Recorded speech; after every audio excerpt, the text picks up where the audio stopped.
Let's answer some calculus problems. Start muna tayo sa concept of limits. Alright. For example, compute for the limit of x squared minus 4 over x minus 2 as x approaches 2. So kung pinapanood nyo to before yung face-to-face review natin, ang tandaan nyo na lang muna for now is that yung concept ng limit natin, tinitingnan natin yung behavior ng function f as x approaches a certain value, let's say a. So ang a natin dito is 2. Okay? So usually, ang ginagawa natin dito kapag mga polynomial, direct substitution lang ng a sa function. Pero, kapag nag-substitute kayo ng a dito, yung denominator nyo magiging 0. So, undefined na agad yung function natin at a. So, in that case, gagawa natin to ng paraan. Ang paraan natin dito is, pwede nating i-simplify yung numerator. As you can see, this is a difference of two squares, no? So, sulat ko lang dito, yung limit operator natin. Yung numerator, pwede ko siyang express as x plus 2, x minus 2. And then, copy the x minus 2 sa baba. Cancel, cancel. So, what's left is the limit of x plus 2 as x approaches 2.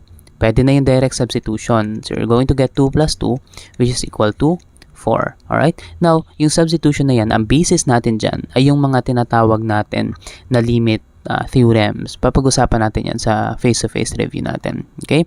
So again, the answer is 4. Kapag given mga polynomial, direct substitution. Okay? Kasi yung function natin, defined siya. Next, compute for the sine of 5x over x as limit of x. Compute for the limit of sine of 5x over x as x approaches 0. Ang tatandaan nyo lang dito is that yung limit ng sine of x over x as x approaches 0 is equal to 1. Okay? So kapag ganito mga problem, since 5x to, hanap na lang tayo ng placeholder. Let's say t, yung variable natin. Let t be equal to 5x. So as we can see, as x approaches 0, yung t natin, it will also approach 0. So again, as x approaches 0, our t will also approach 0. Yung fact that we multiply that by 5, it doesn't erase the fact also that as x approaches 0, yung t natin, it will approach 0. So, gagamitin ko to later, no? And then ito later. And then also, t is equal to 5x. Divide both sides by 5. Cancel. X is equal to t over 5. Gamitin ko tong mga to. So, sulat ko siya. The limit of sine of t over, ano yung x natin? T over 5 as t approaches 0. Alright? So now, yung sine of, ito, simplify muna pala natin siya, no? Yung sine of t over 5, pwede natin actually itong i-multiply sa reciprocal nito. So, you're going to get sine of t times 5 over t as t approaches 0. Itong buong to, this is just equal to 1 kasi they have the same form. Okay? So, basically, ang answer natin dito is 1 times 5, which is equal to 5. That's the answer. Alright? Actually, ito lang yung sagot dyan. 5. So, kapag nakakita kayo ng ganyang problem, isagot nyo na agad to. Okay? Next, compute for the limit of the square root of 1 plus x minus the square root of 1 minus x over x as x approaches 0. Okay? Bigyan ko pa kayo ng isang mga technique. Kapag nakakita kayo ng ganito, may mga radical expression tayo. I-multiply nyo agad sa conjugate. Okay? Ano yung conjugate na yon? Ito, copy mo lang to, copy mo lang din to, pero instead na minus, magiging plus. Ano yung goal nito? Ang goal natin, mawala yung mga square root. Okay? So, multiply ko siya, yung numerator and denominator, by 1 plus x plus 1 minus x over, same lang din, 1 plus x plus square root of 1 minus x. Bakit kailangan i-multiply din yung denominator? Para ma-preserve natin yung value. Para wala tayong binago talaga dyan technically. Kasi itong buong to, equal lang yan sa 1. Okay? So now, yung nasa denominator muna, denominator, pwede nyo dyan gawin, copy nyo lang to, copy nyo lang din yan, wala namang problema doon. Pero, yung numerator, ang gagawin natin, FOIL method. Kapag FOIL method, medyo matagal. I-shortcut natin. Paano i-shortcut? I-copy nyo to, i-copy nyo to. Tanggalin yung square root. Okay?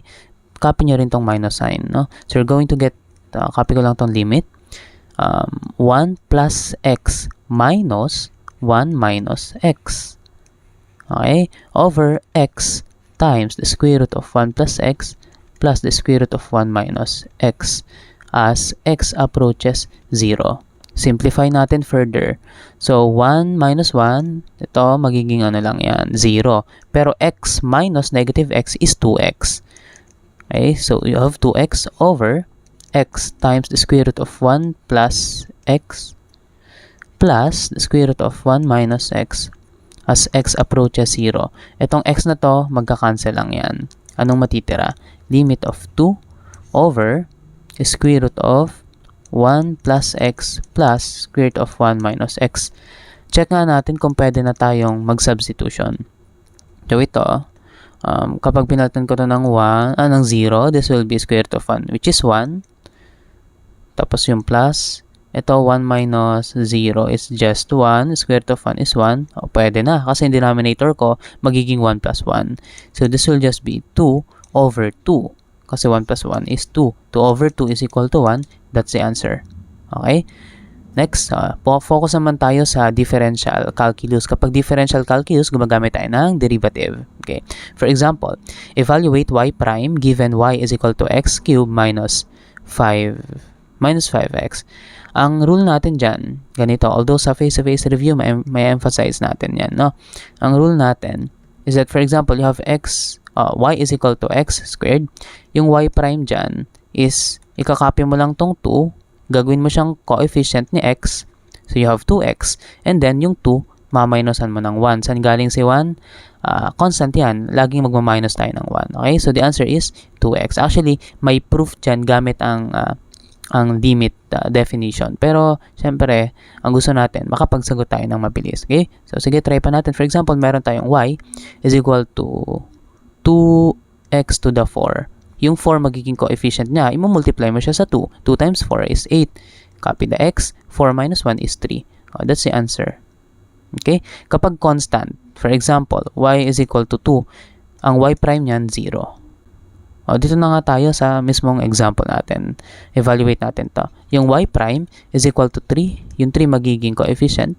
Copy the x. 3 minus 1 is 2. Minus 5x. So, paano yan? 5 lang yan. Bakit? Kasi, sabihin natin y is equal to 5x. Yung y prime niyan, copy natin si 5. Yung x natin, meron siyang exponent na 1. 1 minus 1, 0.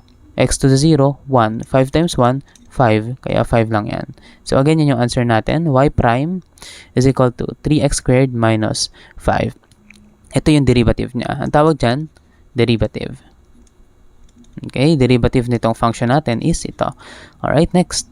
Evaluate y is equal to x squared plus 1 over x. Ito, pwede tayong gumamit dito ng tinatawag na quotient rule.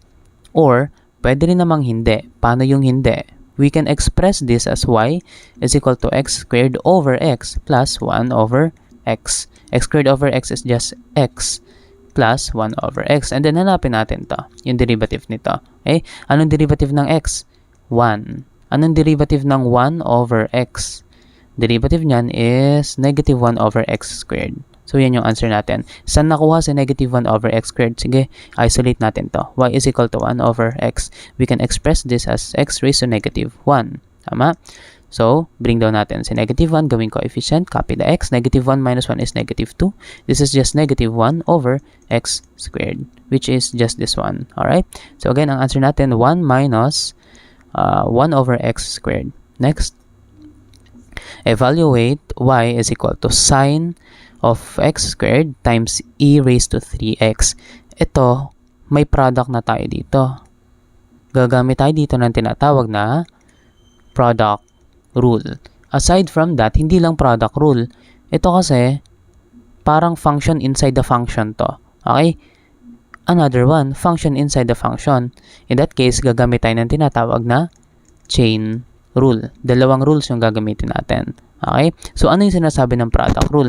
Ang sinasabi ng product rule, if you have, let's say, y is equal to u times v, na magkaibang function sila, no? Ang answer natin, yung y prime or yung derivative niya is the derivative of u. Sulat natin as ganito. U times the derivative of v plus v times the derivative of u. O dito, hanapin lang natin kung ano yung u at saka ano yung v. Kahit alin naman dyan, walang problema. Okay? So, sabihin ko na muna that u is equal to sine of x squared and v is equal to e to the 3x. Okay? So, hanapin ko ngayon y prime. Ang una natin gagawin, copy lang muna natin si u. Ang u natin is sine of x squared times yung derivative daw ni v. Ang v natin, e to the 3x. Bali, ganito siya, no? Copy nyo muna to, e to the 3x times the derivative of this. The derivative of 3x is 3. So, the answer is e to the 3x times 3. E to the 3x times 3. Plus, yung v natin is e to the 3x times, paghiwalay natin, yung derivative ng sine x squared. Ang derivative ng sine is cosine. Okay? Cosine. So, you're going to write cosine of x squared times yung derivative ng inside function, which is 2x. So, meron tayong 3e to the 3x times sine of x squared plus 2x e to the 3x times cosine of x squared. Okay? So again, yan yung ating answer. So paano nakuha tong sine, cosine na to? Sa face-to-face review, madadaan na natin yan. Alright? And then, yung e to the 3x kasi, pwede kasi natin tong isulat as, pili na lang ako ng isang placeholder. Let's say, other letters, z. So yung v natin is equal to e to the z by saying that z is equal to 3x. Ang derivative ng e to the z is just, yung v prime niya is just e to the z. Hindi nagbabago. Times, imumultiply mo pa siya sa derivative ng z. So, ano ba ang derivative ng z? Ano ba ang derivative ng 3x? 3. Kaya meron tayong 3e to the 3x. Nandito siya. Okay? Don't worry, may practice tayo yan sa mga face-to-face review. So, again, ito yung answer natin. 3e to the 3x times sine x squared plus 2x times e to the 3x times cosine x squared. Every time na makakakita kayo ng dalawang function na naka-multiply, gamit agad ng product rule. Ang product rule, udv plus vdu. And then, kapag merong function inside the function, like this one, function inside the function, tapos may isa pang function, part siya ng another function, gagamit kayo ng chain rule. Alright? Ayan. Dito naman tayo sa applications ng calculus. For example, find the local extrema of f of x is equal to x squared minus 4x plus 3. Kapag extrema yung hinahanap natin, sa graph yung extrema, siya yung pinakamataas or pinakamababang point ng graph. For example, meron tayong ganitong graph. Ayan. Ito, this is extrema. Ito mga to. Ayan. Ito, we call this, since siya yung pinakamababa. Sabihin natin, pag ganyan yung graph natin, siya yung pinakamababa, siya yung global minimum. Ito naman, global maximum. Yung ibang tawag lang natin dyan, local. Okay? So now, hinahanap natin sa local extrema of f of x is equal to x squared minus 4x plus 3. Ang gagawin natin, hanapin nyo muna si derivative, f prime of x, which is 2x minus 4. Okay? I-equate nyo yan ngayon sa 0. So, plus 4 both sides, you'll get 2x is equal to 4. Divide to both sides, x is equal to 2. Alright? Now, save muna natin tong value na to. After that, hanapin nyo si f double prime of x, which is the derivative of the derivative, which is yung derivative lang nito. So, ang derivative nito is 2. And yung 2 natin is positive. Okay? So, ngayon, ano ibig sabihin yan? Kapag yung f double prime natin, f double prime of x is positive, ibig sabihin, meron tayong local minimum. Okay? Local minimum at x is equal to 2. Ngayon, ano yung value, yung function value nitong function natin at x is equal to 2. So, paltan nyo lang tong x ng 2. F of 2 is equal to 2 squared minus 4 times 2 plus 3. So, this is 4 minus 8. Negative 4 plus 3 is negative 1. Alright? So, ang local extrema natin ay meron tayong local minimum at x is equal to 2 where our function value is negative 1. So, 2, negative 1. Okay? Next. A rectangle has a perimeter of 20 meters. Find the dimensions that maximize the area. Alam natin ang perimeter is kung meron tayong rectangle at let's say meron tayong x and y, ang perimeter niyan is 2x plus 2y which is just equal to 2 times x plus y. Okay, so yung perimeter natin is 2 times x plus y, pero given yung value niya which is 20 meters. Divide both sides by 2, you'll get x plus y is equal to 10. Save muna natin to, no? And then, alam natin that area is equal to x times y. Okay, x times y ang area ng isang rectangle. So, ngayon, i-isolate ko si y by subtracting x both sides. Y is equal to 10 minus x. Ipapalit ko siya dito sa area. Okay, so area is now x times 10 minus x. Para naka-express lang siya in a single variable. So, x times 10 is 10x. X times x is negative or x squared. So, minus x squared siya dyan. Now, itong derivative, okay, itong area na to, hahanapin natin yung derivative niya. So, a prime of 10x minus x squared is just 10 minus 2x. And then we set that to 0. So, subtract 10 both sides, you'll get negative 2x is equal to negative 10. Divide both sides by negative 2, you'll get x is equal to 5. So, if x is equal to 5, ano yung value ngayon ni y? Since x plus y is equal to 10, then ito 5, automatic ito 5 din siya. Okay? So, yung dimensions natin that maximize the area ay 5 by 5. Pero ano yung area? 25. Ano yung tinatanong? Dimension. So, ito yung sagot. A farmer has 100 meter of fencing to enclose a rectangular field on 3 sides, with the 4th side being a river. What dimensions of the rectangle will maximize the area of the field? And what is the maximum area? Okay. So, illustrate natin siya. Ito, fencing to. Tapos, meron tayong river. Okay. So, mag-assign lang tayo dito ng mga variables. Let's say ito yung x natin, no? Ito yung width niya and then ito yung length niya kasi mukhang mas mahaba to. So now, i-express natin or hanapin natin yung area nitong buong enclosure na to. So, define muna natin yung width natin is x, yung length natin is y, yung area natin is x times y. Pero given dito that meron kang 100 meter of fencing, ito yan, 100 meter daw to. So you can see, from this, meron tayong dalawang x, so that's 2x plus isang y, 2x plus y, and total niya dapat is 100. So now, hanapin ko muna si y para isang variable lang ito, no? So minus 2x both sides, y is now equal to 100 minus 2x. So, yung area natin is x times 100 minus 2x. Yan, multiply natin, you'll get 100x minus 2x squared. Yan yung area natin. Hanapin natin ngayon si derivative na area, a prime. So, derivative niya is just 100 minus 4x. Okay? So, now, anong gagawin natin? I-equate natin yung derivative to 0. Okay? Minus 100 both sides and divide negative for both sides. You'll get x is equal to 50. Okay? 25. 25. Tama, 25. So, yung x natin is 25. Makikita na natin si y. Again, x is equal to 25. Pwede natin gamitin ito.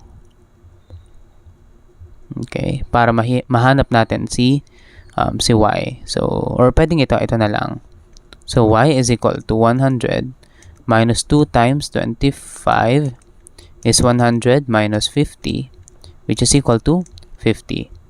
Okay? So, ang dimensions na nagma-maximize sa area ng field natin is 25 by 50. Ayan, 25 by 50. So, i-multiply nyo lang to, makikita nyo si maximum area. Alright? Next, dito naman tayo sa integral calculus.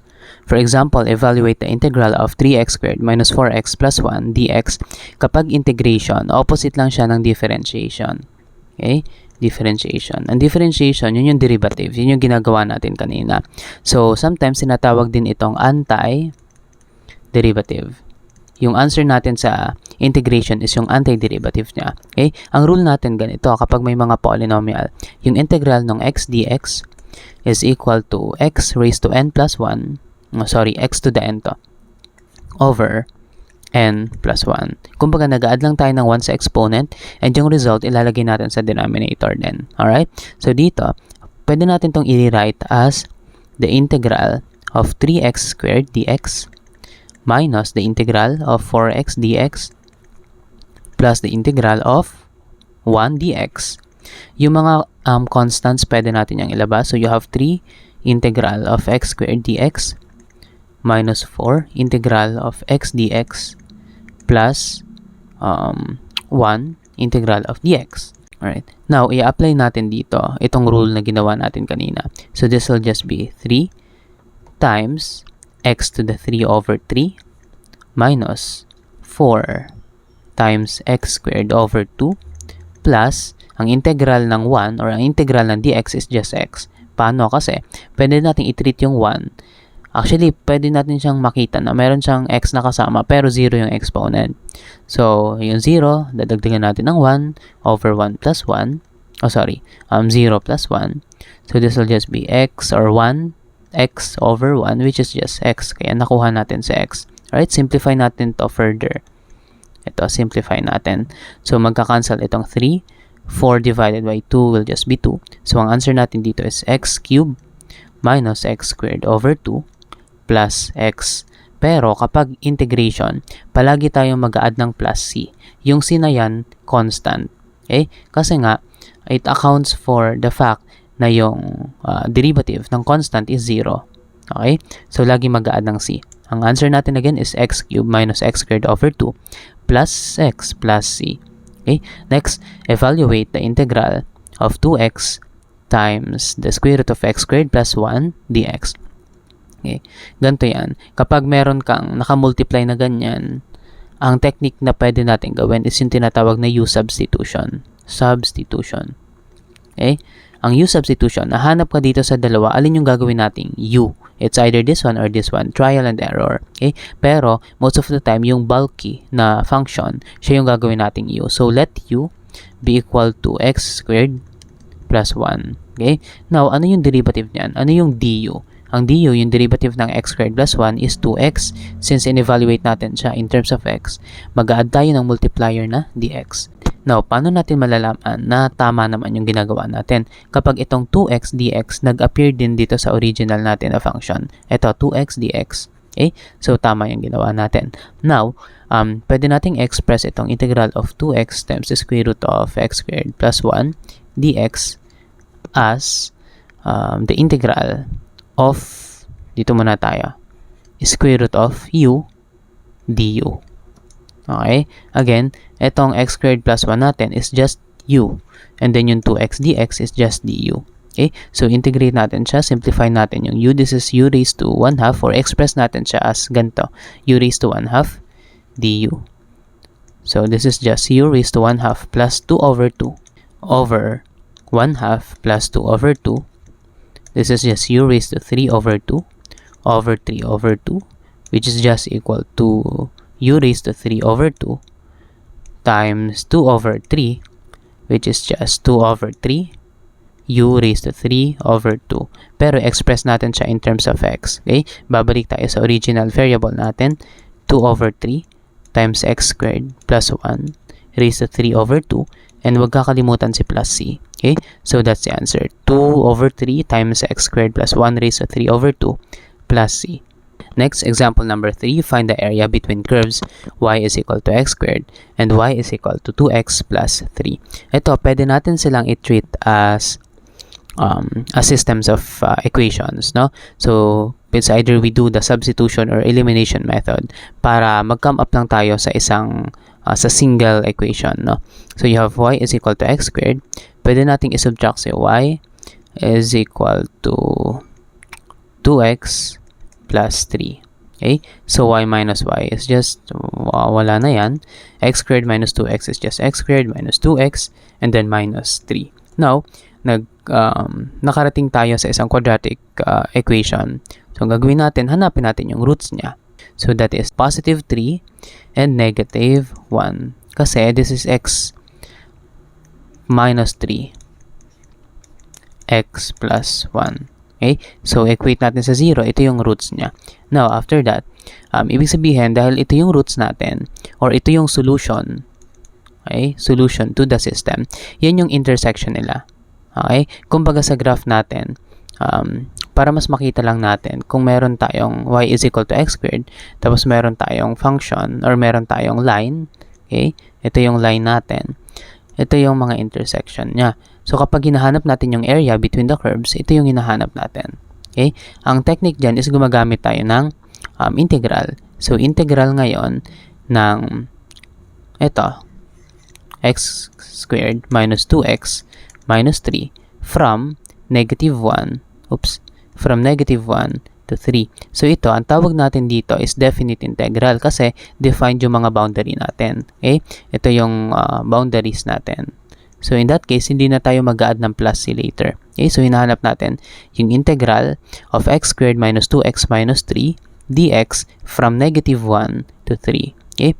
So, this is just equal to integral ng x squared is x cubed over 3 minus 2x squared over 2 minus 3x. Pero i-evaluate natin to from negative 1 to 3. Ano ibig sabihin yan? Ibig sabihin, ganito. Lahat ng x papalitan nyo muna ng 3 minus lahat ng x na pinalitan ng negative 1. Alright? So, you have 3 raised to 3 over 3 minus 2 times 3 squared over 2 minus 3 times 3. Lahat ng yan, ima-minus nyo yung pinalitan ng negative 1. So, negative 1 cubed over 3 minus 2 times negative 1 squared over 2 minus 3 times negative 1.